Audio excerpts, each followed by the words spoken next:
Dmitry Ivanovich, hello. Good afternoon. Dmitry Ivanovich, please tell us about your childhood.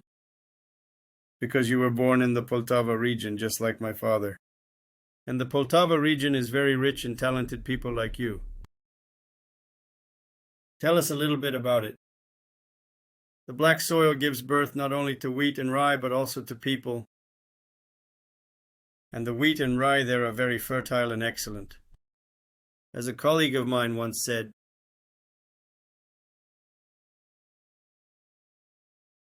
did they think about those peasant boys? Well, it's true, we're talking about peasant boys. If we talk about childhood, about the first steps, including in musical culture. But still, I would start with the conditions in which we live. We're born and formed. Of course, this was the post-World War II period. There were post-war ruins and problems associated with the lives of our parents.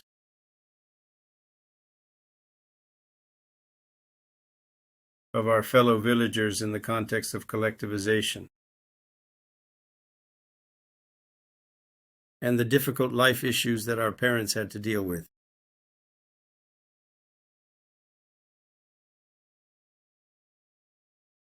And I still witness people occasionally plowing in the field.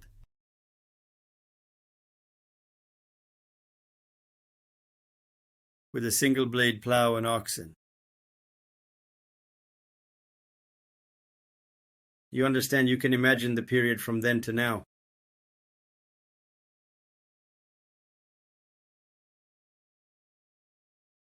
We've gone through it, and we have, of course, certain impressions. And all this affects a person, their formation. My village, Novocheha, is located on the border of 3 districts.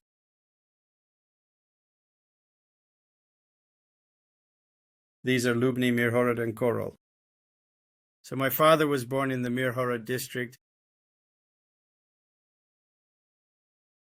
and I was born in the Korol district. These are the most remote villages that were considered unpromising.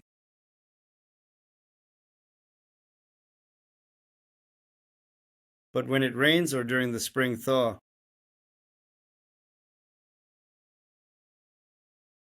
or autumn rains, it's extremely difficult to get to the district center.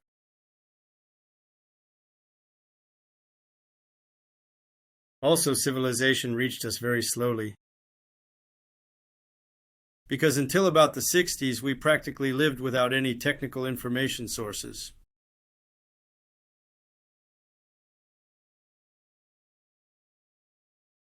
There wasn't even a radio.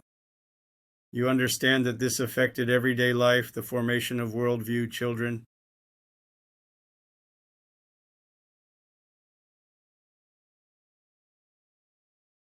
Of course, there were schools and teachers, but we were shaped in that environment.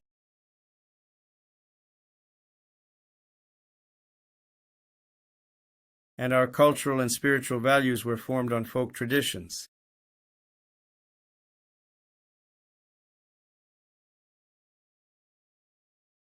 Musical culture was represented by the accordion and tambourine, sometimes the violin, because there were only 2 amateur violinists in our village. Therefore, the most important events where one could nourish the soul with spiritual flavors were weddings and folk ritual festivities, so to speak.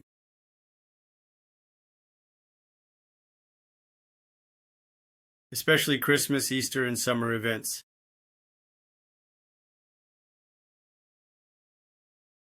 And this was the first source from which we drank this spiritual water.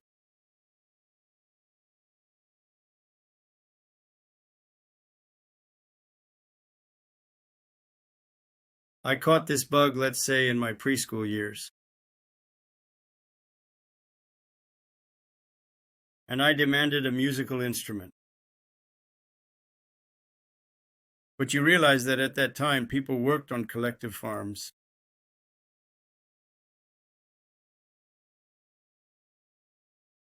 There was no monetary compensation, no money. People worked for labor days. However many labor days were recorded for the work performed, that's how much they would get at the end of the year, when the harvest was complete. When they fulfilled the state supply plan that was imposed on them, and it was maximum, the remaining balance was absolutely minimal, to be distributed among people, among collective farmers, this reward in the form of natural products. And then this natural product is either consumed in the family, or some part has to be sold somewhere to get money. Just plain money, these bills. And of course, it was almost impossible to buy a musical instrument. Moreover, I was born into a large family. I'm the 6th child in the family, and my father's aunt lived with us.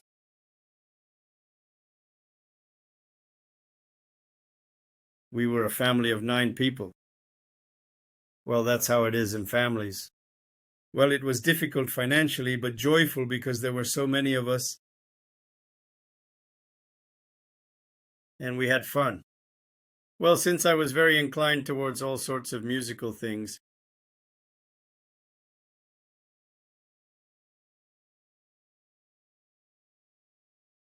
I insisted on a musical instrument. My father commissioned a blacksmith, a relative, and he made me this tambourine. And so I would herd geese, play the tambourine, sing all sorts of sayings. And people would come, ask me to play, ask me to recite to this music. And look, slowly this fame crept up, you understand? This passion. Well, life goes on, we grow up a little.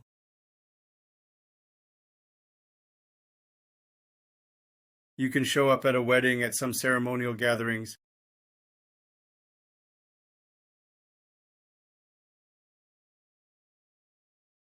Well, and then there was school, and we were involved in work from an early age. I was also a water carrier there, which means I transported water, delivered it to people in the fields, where they cultivated beets in large teams. Well, all sorts of things like that. And I also went with my parents to mow hay. Well, one time we're riding in a cart, and it's full of people sitting there. They're going, each telling their own story. Well, and Grandpa Zakharko is rolling this cigarette from homegrown tobacco.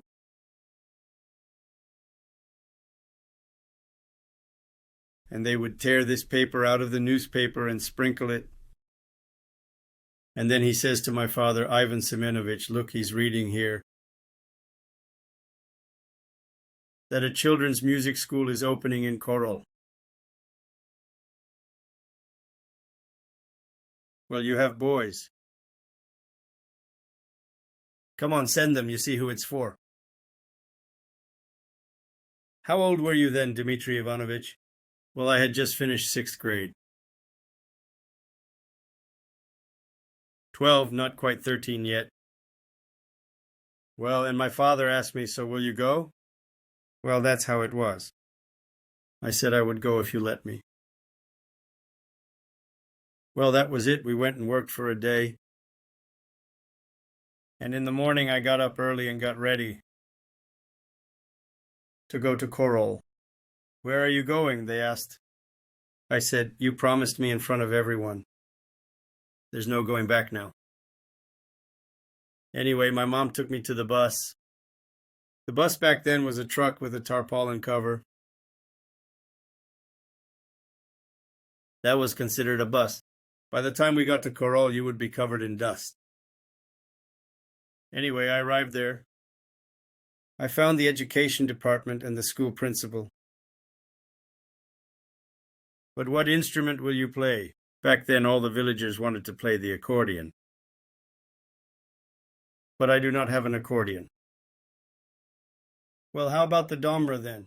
How much does it cost? I asked. You know how much this instrument costs? It was quite cheap there. Well, I figured we could somehow manage these material costs.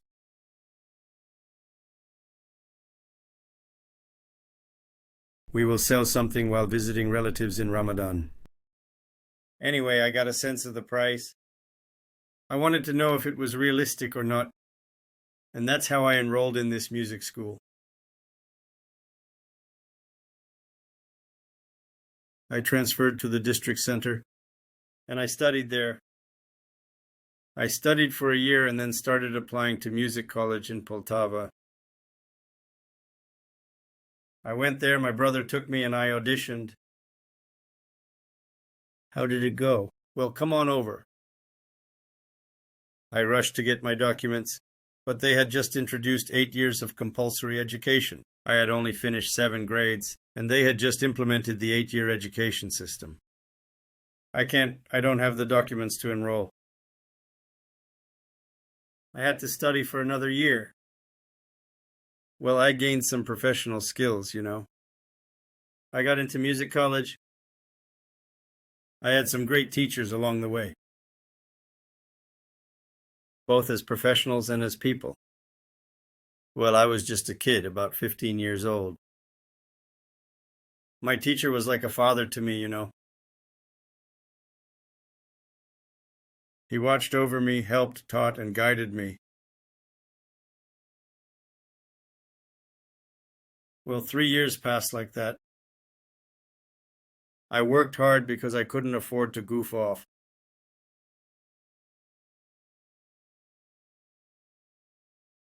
And the main goal was to advance further.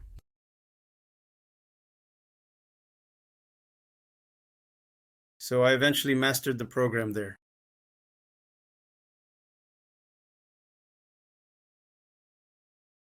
And I graduated a year early as an external student. Not 4 years, but 3 years. I went to Kharkiv to study at the Institute of Arts. Institute of Arts, with a wonderful teacher, Fedor Hanatovich Karavai. I studied there for 5 years. Everything was interesting. We had tours, student groups. We traveled all over the southern coast of Crimea, through different regions and so on. They were training us to be concert performers. And the practice was truly hands-on experience. And to be honest, I like to joke around a bit.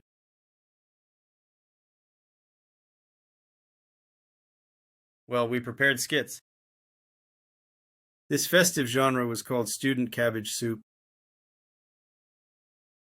where we came up with and created some interesting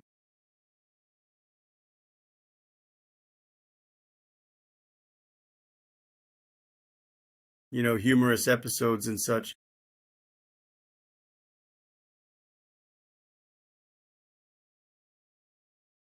Well, I impersonated one of the professors from our department. The whole audience was in stitches because I copied him perfectly. Why am I telling you this? Because my direction in art almost changed.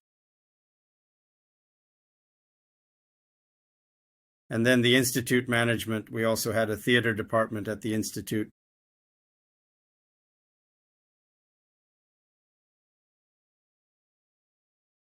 It used to be a theater institute and conservatory.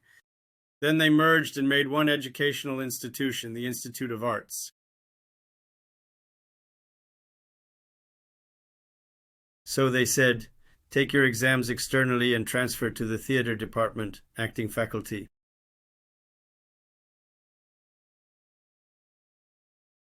Well, I was a bit interested in that.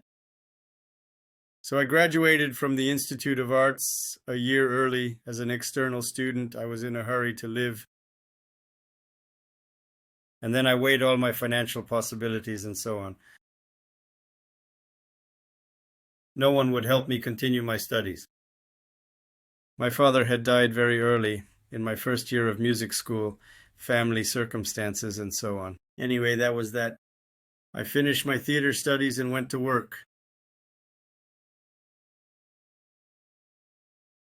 I worked at the Kharkiv School of Culture, then in the army. In the army, I learned to play in a brass band and mastered the French horn, a wind instrument.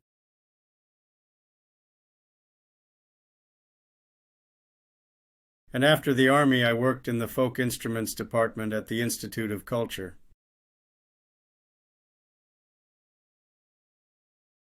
I'm telling you so many details, Dima, maybe they're not relevant.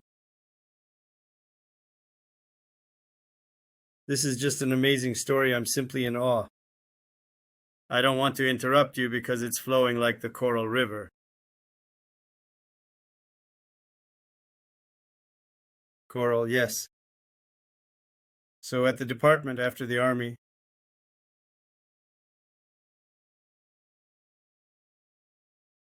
well, in the army, of course, I found domras, balalaikas, and everything in storage and created an orchestra.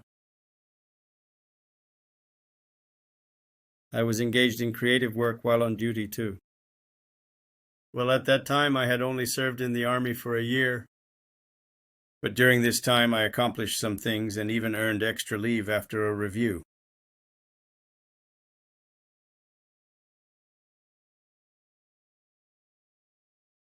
Well, after the army, people normally make friends. So I got married. Where did you meet your wife, Dmytro Ivanovich, your love? At the College of Culture. There was a student who was finishing up, and just as she graduated, I was already leaving. I mean, I had to go to the army, and it was only after I graduated that I started dating her, so to speak. But there was another story from the army. I came back, I was already working as a teacher at the Cultural College, when the Baltic Fleet Song and Dance Ensemble from Kaliningrad arrived. They came and performed at the Ukraine Cinema in Shevchenko Garden in Kharkiv. I went to audition. They said, "That's it, come with us, sailors." Well, I wasn't bound by any problems. Go to the military registration office, get off the register, and come with us. I went to the military registration office. They started looking for my personal file, but I wasn't there. They forced me to immediately create a personal file and draft me into the army, into the artillery.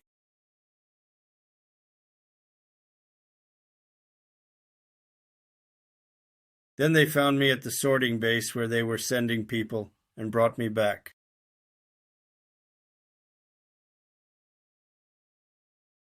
I was returned to Kolodna Hora in Kharkiv, and I served in that military unit.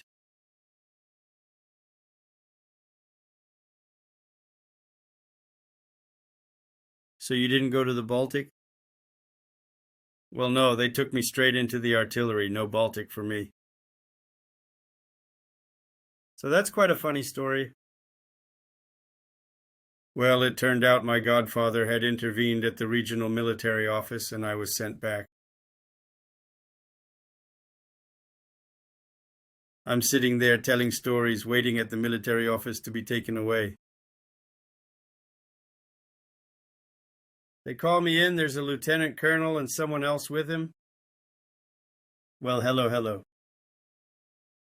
They looked me over, asked questions. I was a bit older than the usual recruits since I was a college graduate. Then they ask a provocative question. How do you feel about drinking alcohol?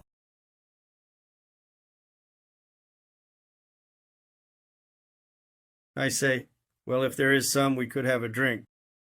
I didn't yet realize I was dealing with a military matter. They ask, what if it's not allowed?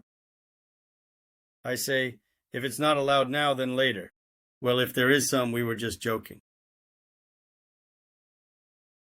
They laughed, took me into the ranks, drove me to the unit, and that's where I served.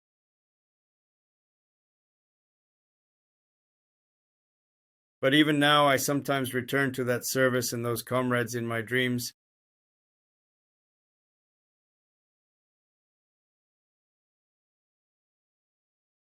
My brothers in arms. Well, we can say everything turned out fine. Yes, well, I came back. Taras was born a child.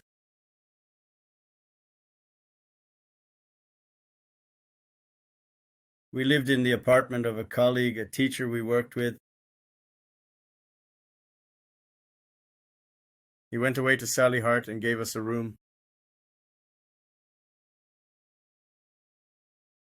But when he returned a year later, we already had a boy almost a year old. And he no longer lets us stay there. What to do? Well, in short, we had to look for something. At that time, you had to have a residence permit for a reason. You couldn't work without a residence permit. Now you can be registered in Kharkiv but work in Lviv or Kiev or somewhere else.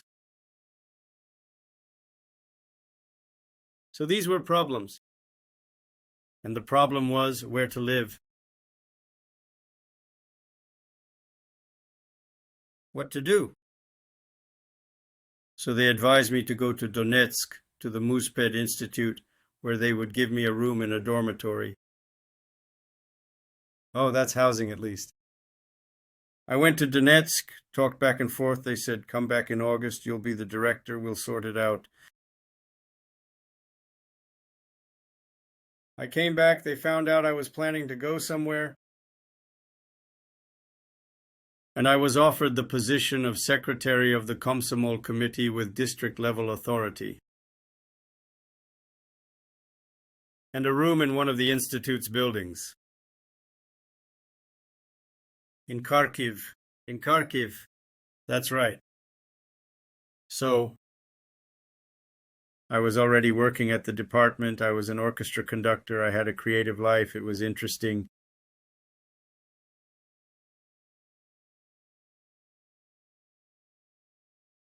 But everyday life forced me to change direction.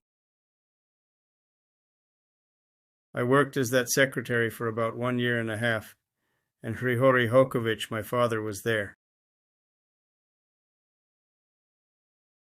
He did that, we met, walked around, and in his manner,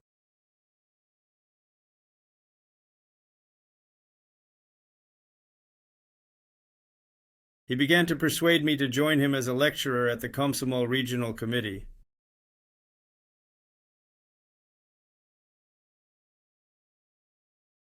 Well, when you start working in that system, there's already a process of moving up the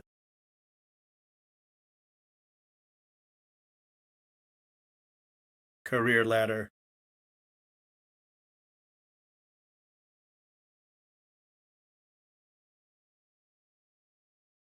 That's how Grigory Hokovich persuaded me, with prospects, of course, that I could get an apartment, because we were actually living in one of the institute's classrooms. And so, then he went to Kiev, to the Committee of Youth Organizations, and I took over the position he held, heading the department. Propaganda and cultural work. Well, let's say, if we talk about this Komsomol path, and we need to talk about it, it's absolutely not worth keeping silent about these pages of your life.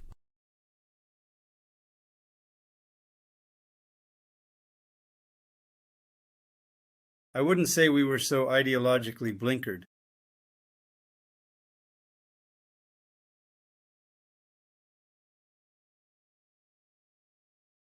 Still, this period of work gave a lot of knowledge in communicating with the team.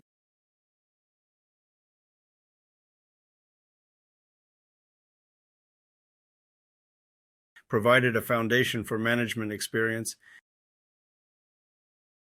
because there were already 1,200 Komsomol members registered with district-level authority.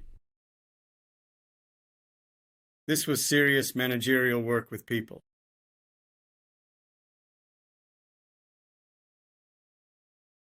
Then in the Komsomol, it was on a different scale. For a person to develop as a manager,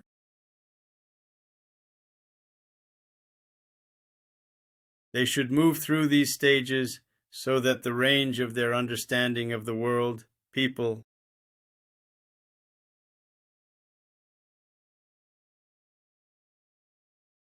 and management methods expands. Then I had one more year in the city party as an instructor, and then I was offered to head the Kharkiv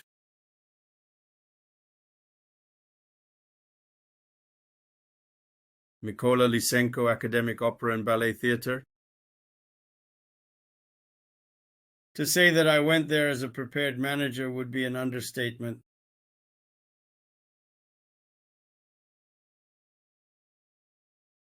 As a student, I also worked as an artist with the Kharkiv Regional Philharmonic, which was performance experience. All of that went into the knowledge bank.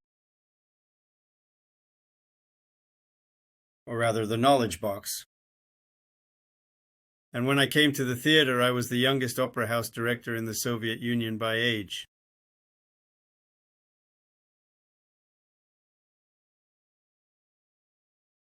How old were you then, Dmytro Ivanovich? Well, I was in my 30th year. 29, 30. And a theater is a whole state. In all aspects. It's production, technical production, because all these sets, it's all costume design.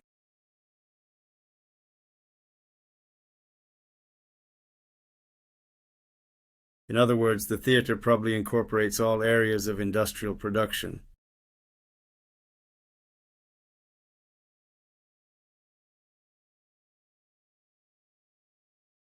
That's an interesting thought, very interesting. Yes, on the one hand. On the other hand, it required skilled management of the creative process.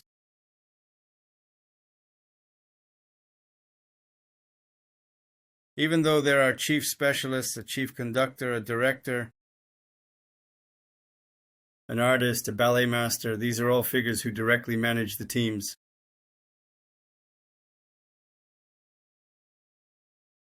But the position of director, even though he wasn't called artistic director with a hyphen as is fashionable now, still had everything concentrated in it. All issues. In the morning, you're shoveling snow off the roof, and in the evening, you come back to stage a premiere.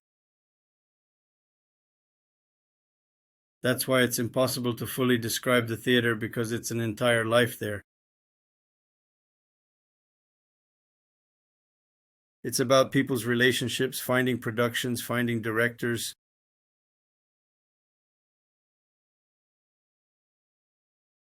And in those days, the material support was even centralized.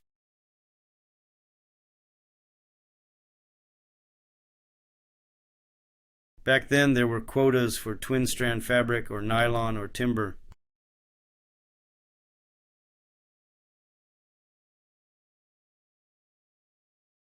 The ministry would give you a piece of paper, and then you had to select these goods according to the quotas at specified locations across the Soviet Union.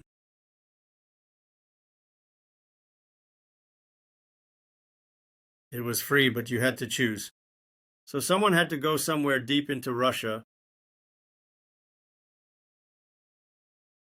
send someone to Leningrad at that time to theatrical workshops for sets and costumes.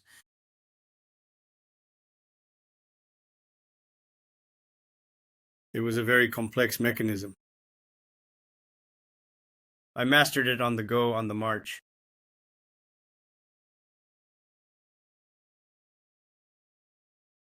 It was extremely interesting because every day, with each stage, you learn more and more. You learn and are filled with knowledge and communication with interesting people. And then there are all the financial issues and problems. In short, I worked my way up to the point where I was invited to the Ministry of Culture to head the main department of theaters and concert organizations. Grigory Fokovich was already in Kiev. He was waiting for you already, and we are already communicating with him here.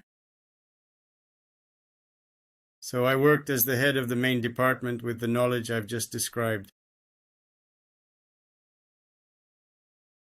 For me, this was also a completely new scale of learning.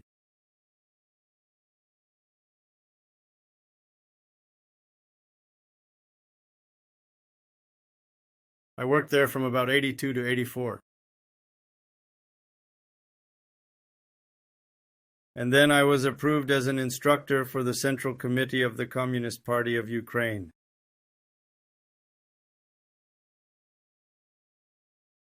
This is also a challenging chapter. But again, it's enrichment on a larger scale. This is already a large scale, even though an instructor is a person who is given a task and fulfills it. And then after a while I became the head of the sector. And the sector is already a whole Republican scale area. I'll tell you later why I'm telling you all this. And it ended in 1991 with the well-known events and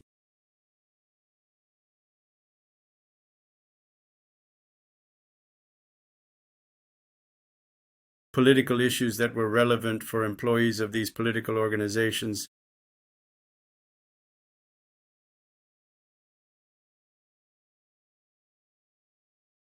Of course, finding a job was problematic, and I found myself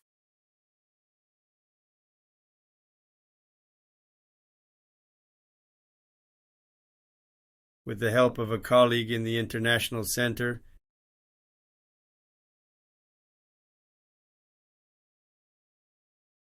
an international cultural center headed by academician Velikov.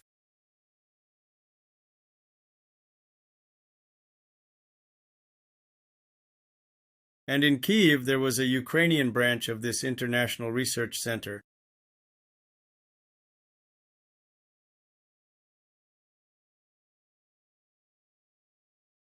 There was a Ukrainian branch of this center and an Institute for Scientific Innovation.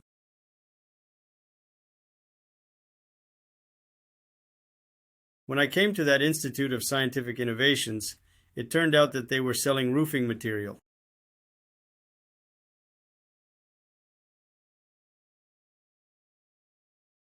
And some other things, innovations that were, questionable.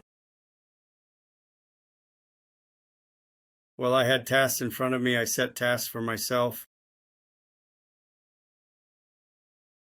How do I handle myself in such a way that I don't lose my professional direction? After all I've been through, selling or trading in perfumes or building materials is absolutely unacceptable.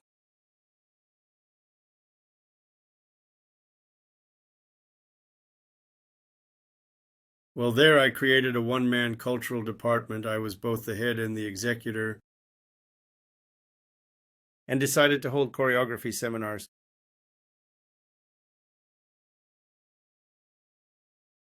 So I made arrangements with my colleagues here in Kiev, with the venue and so on, and started looking for customers. I sent faxes all over the world. I took some business cards from representatives.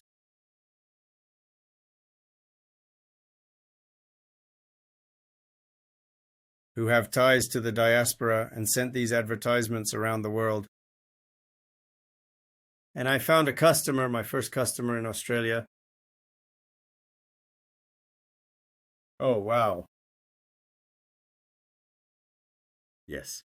In short, with her money, I organized the seminar, accommodation, meals, transportation, and paid for everything.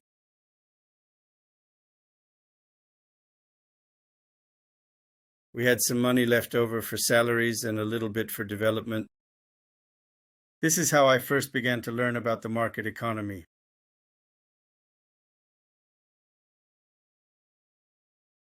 Is this 1992? Huh? Dmytro Ivanovich, was it 1992 or 1991? When was it? It was 1991. Oh, everything had just fallen apart. Everything fell apart, everything. It was a disaster for me because I have two small children, a family. There was no salary. We had been working on a stable budget salary all our lives. We had no skills to work in other conditions.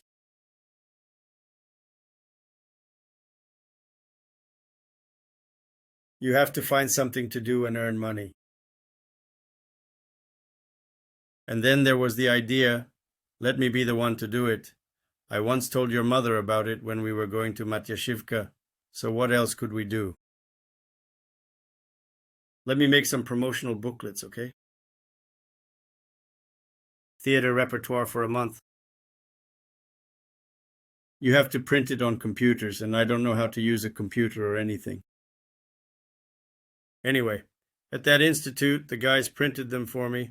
I went and found a printing house, had them printed, and brought them home.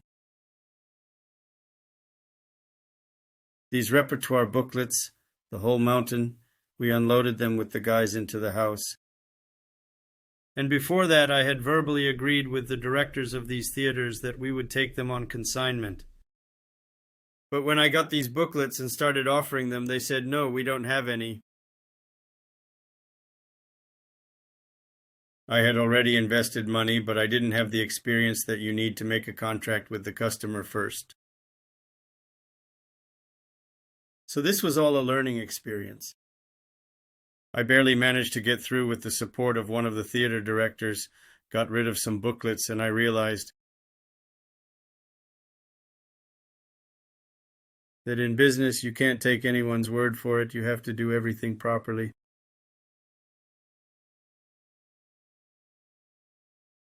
Well, that's my experience.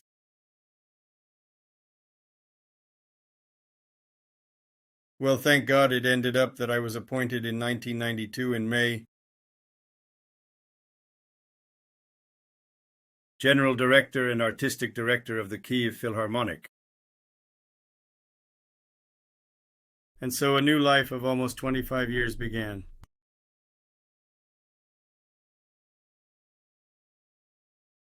That's how I got to...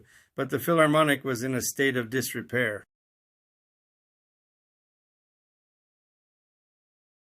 The columns that held up the balcony in the hall were hanging from the balcony railings. In fact, the building had shifted so much that there were large gaps in the foundation. I was tasked with expediting this entire reconstruction and major renovation.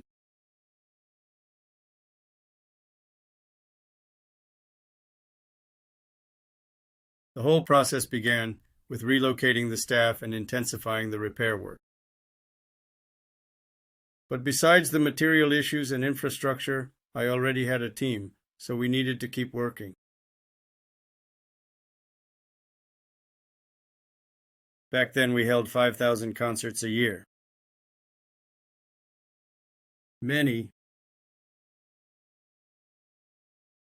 A large percentage were concerts in public schools through subscription systems.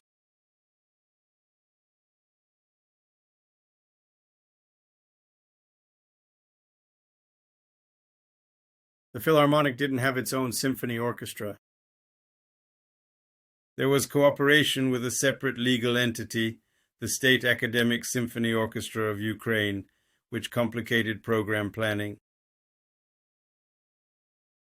And since in 91-92, the Iron Curtain between the former Soviet Union and Ukraine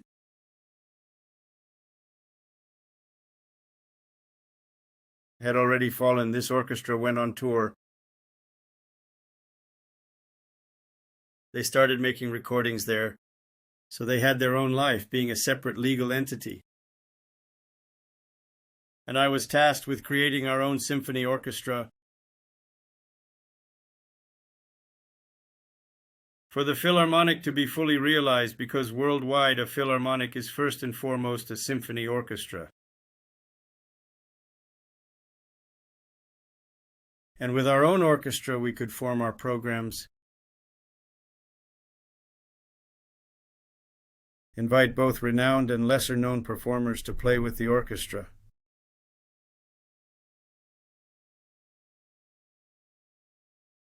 So I set out to do everything possible to create an orchestra.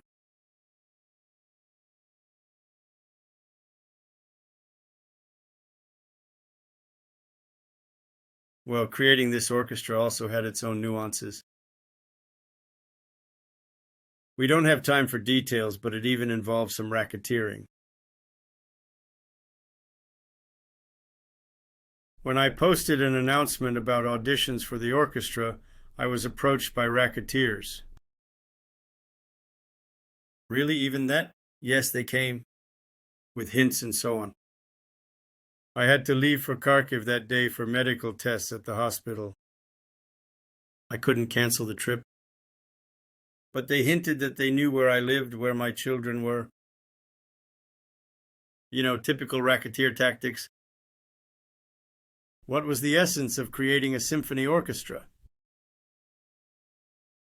It meant creating competition for the orchestra that was based in our venue, on our stage. And they had a monopoly. So I was breaking up that monopoly. Well, they scared me. I postponed my decisions for the time being. And this monopolistic group was on vacation and then on tour. So I made an arrangement with a colleague from the National Wind Orchestra of Ukraine to create a project together.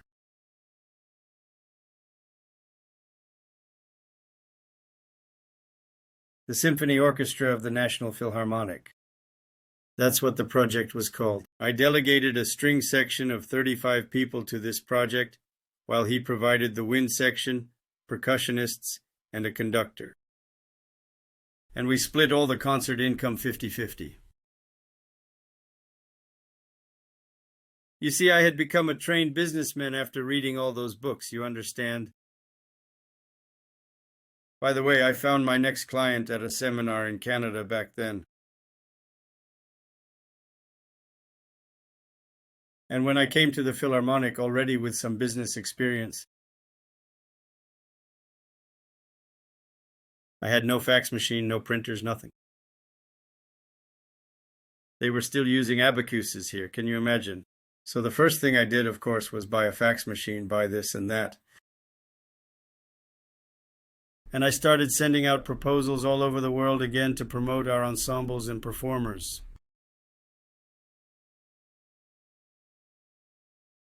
That small experience in the private sector gave a tremendous push to modernize in those conditions.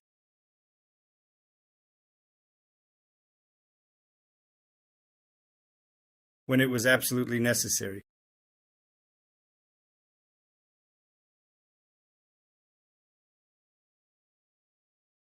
And we created this orchestra. We opened the season with our own orchestra.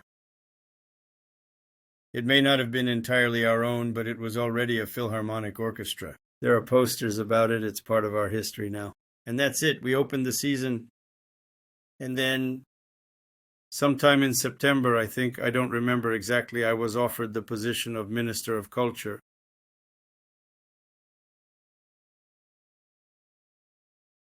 Who offered it, Dmitry Ivanovich, if it's not a secret? I didn't ask anyone. I was invited to the presidential administration. Then they took me to the president. We sat in Kuchma's reception room. Dmitry Tabashnik went in to see him. He was there for a while and then left. And sitting with me in the reception was Holovati, you know him, Sergei Holovati.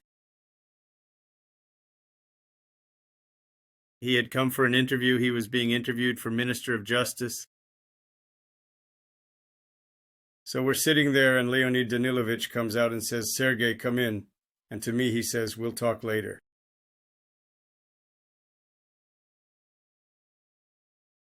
And that was it. I left empty-handed. Well, I hadn't asked for it anyway. Thank God that was the end of it.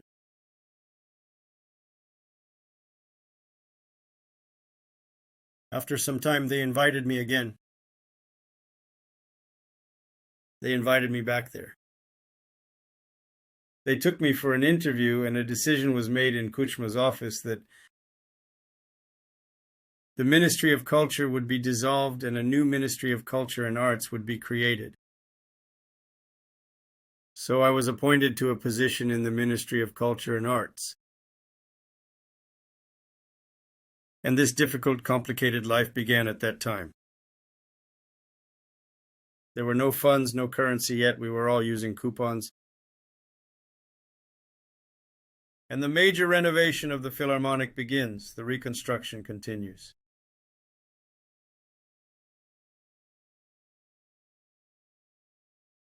Then the overhaul of the Ukraine Palace of Culture begins.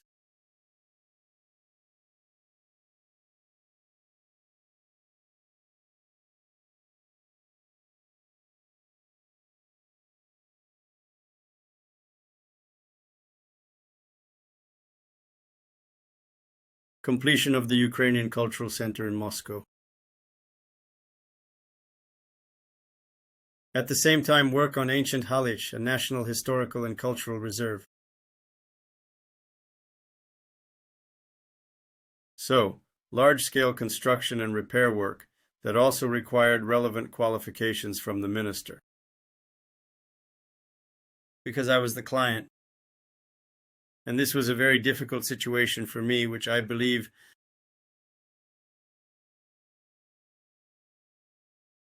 I got through without any trials or investigations, without any such things. And although an investigative commission was set up in the Verkhovna Rada regarding the Palace of Ukraine, with reports and so on, it was all just hot air.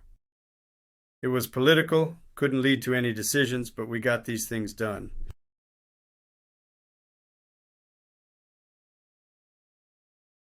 And the Palace of Ukraine is in excellent condition, and the Philharmonic is in great shape, both materially and creatively, because we created symphony orchestras. This brings us to those questions. What would you say?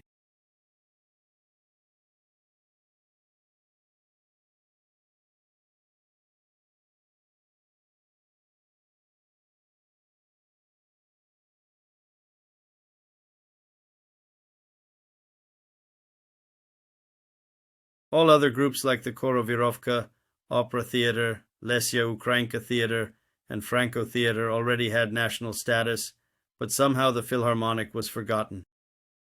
So I had to make an effort to properly resolve this issue.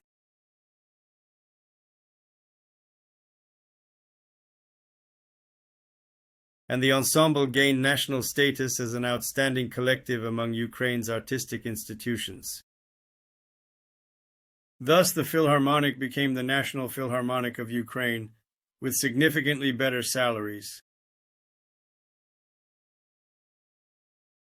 Because the goal was to grant the status and double the salaries by 100%.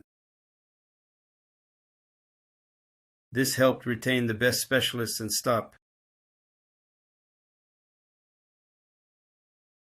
and minimize their departure from Ukraine. So my first term was from 1992 to 1995.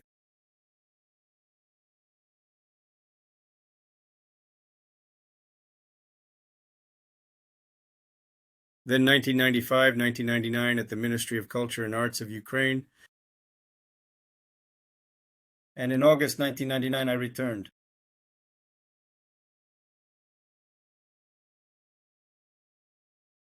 There were offers to work as a department head in administration as president, but I decided not to take a temporary job, but a more permanent one. And so to this day, from 1999 to December 2022, it's been 23 years.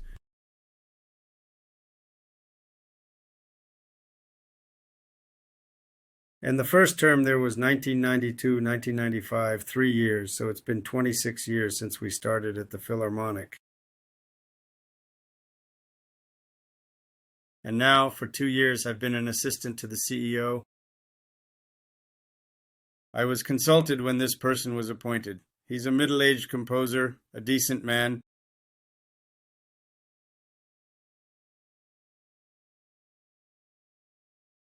He's a composer. He knows contemporary music culture.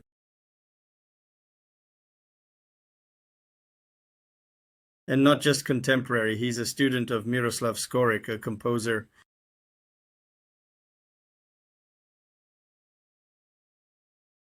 He worked for many years in the Ministry of Culture, was Deputy General Director of the Lviv Opera House, and returned to Kiev and became the head of our institution to continue the traditions.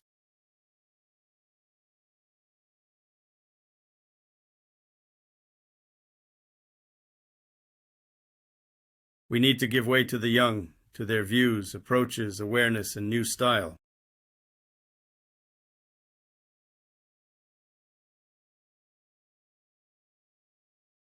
I think this is absolutely natural, and it should be so. We need to give young people a chance, their own perspective.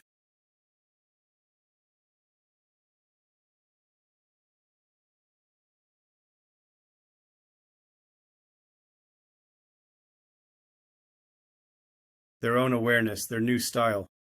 I believe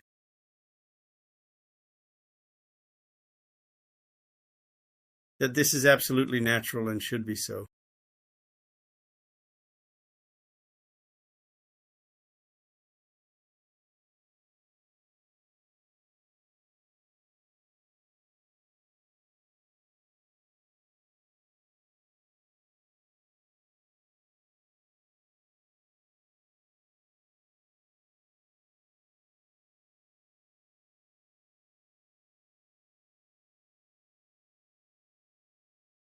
We need to give way to the young, to their views, their awareness, their new style.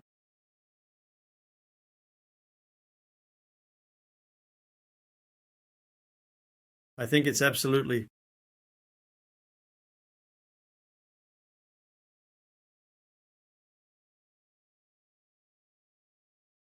natural, and it should be that way.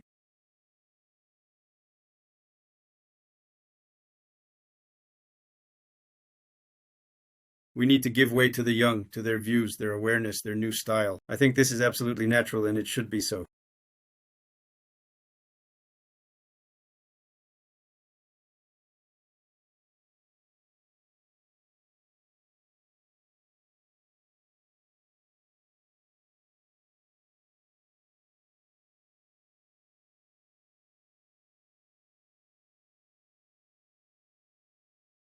We need to give way to the young, to their views, their awareness, their new style.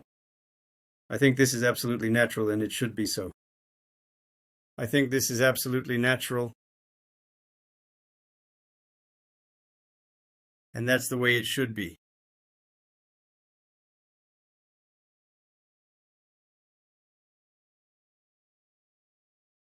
I believe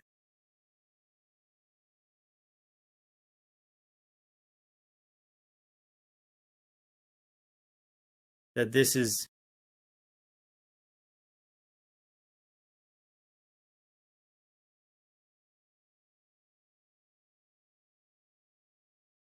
absolutely natural, and it should be so.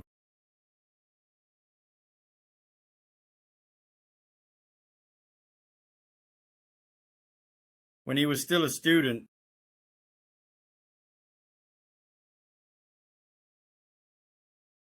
he had an internship at a guitar school in Italy named after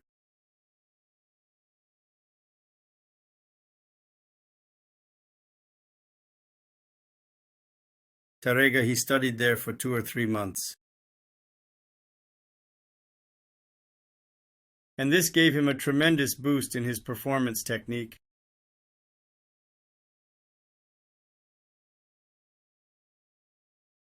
In understanding the interpretation of works and so on. That's why he has perfected himself. That's why he has perfected himself. That's why he has perfected himself.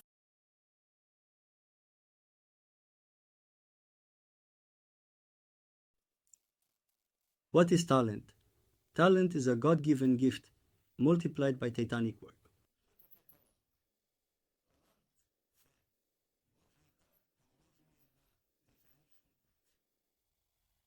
Because each person is talented in their own way, and it's a different matter what the talent is and whether they develop it or not.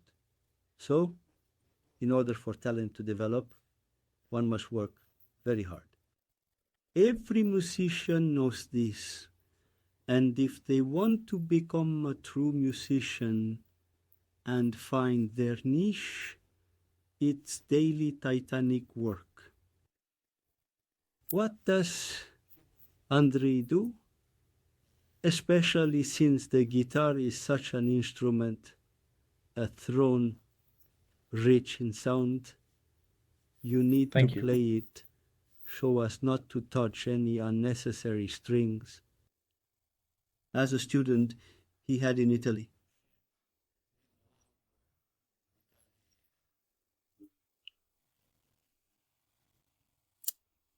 At the Terrega Guitar School had practice, training for 2 or 3 months, and it gave him tremendous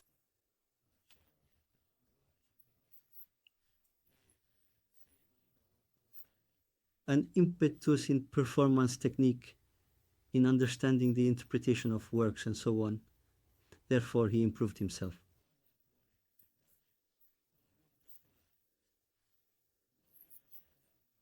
At first, he was a guitarist in a quartet, then a soloist.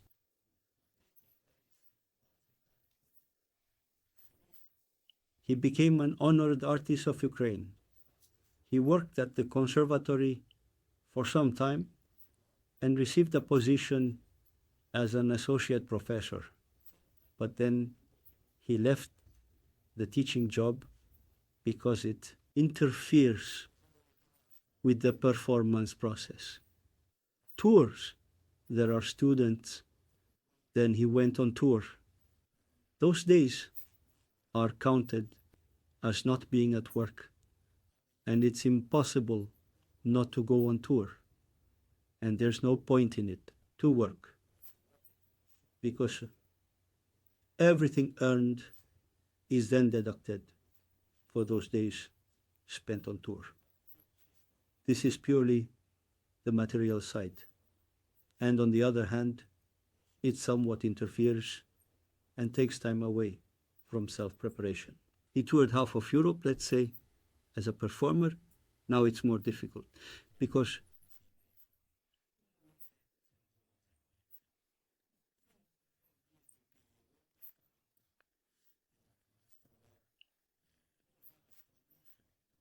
Thank you. linked to the possibility of traveling abroad, so he is focusing mainly on tours and performances in Kiev and cities of Ukraine. Literally, a week ago, he returned from Lviv and received invitations for upcoming performances. Well, and he has a musical family. His wife, a homebody, works with him. He has Sabli, family songs.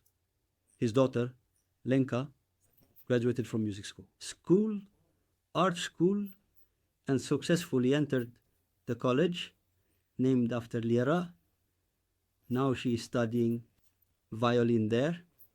We are pleased with her, with success and a desire to learn. So Andriusha, thank God, Andrei has such a musical family. Let's say how the neighbors appreciate it, that's another matter. That's their problem. In every room and in the kitchen, it sounds simultaneously a rehearsal is going on. The rehearsal is in progress. Dmytro Ivanovich, one last question. Would you like to say something to the youth today? Wish them some advice, a piece of advice to the young generation today. Who aims to do something good, perhaps in the cultural sector? What would you wish for the younger I thought generation? about saying it briefly. Returning to what I said, I want to wish them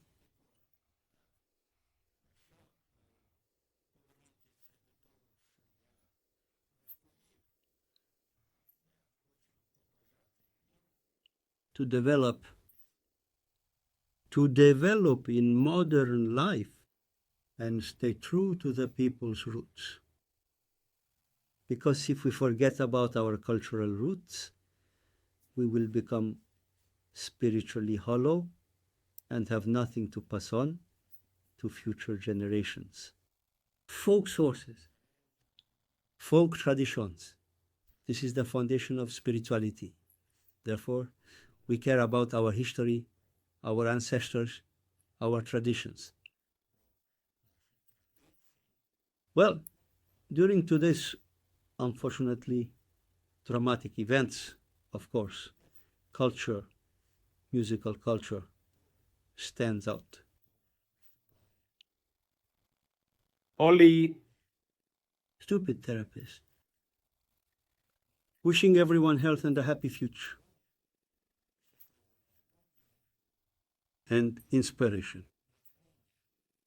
Inspiration and belief in hope and in the future. You need to dream, and dreams come true. I mentioned that my dreams came true. Thank you.